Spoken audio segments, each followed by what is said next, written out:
เปลี่ยนสักทีแล้ว3 ลิตรจุกคนละจุกอันนี้เนี่ยแบบนี้ ผมยังไม่ดูจะดูยังไงผมก็ต้องไปทำยังไงซื้อมาลงมันเลย เนี่ย ดูยากตัวเด็กขึ้นตัวไปแล้วครับ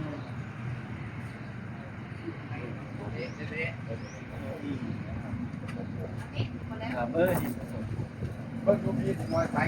เหมือนมีซักสบายที่ตัวแดดเพื่อน ได้ มี สนุ ซัก กนึงอ่ะ พี่เจ้าบอกมา นี่ครับ พี่แดง เดี๋ยวผมแนะนำให้องค์นี้ โอ้โหต้องแพงอย่างนี้ครับ เปิดไปพันนึงเลย ครับ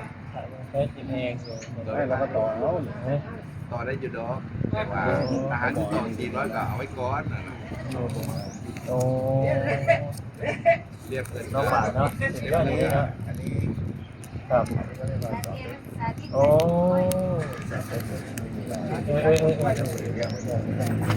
มาผมบอกเลย เนาะ ไม่เสียดายเงินเราเลย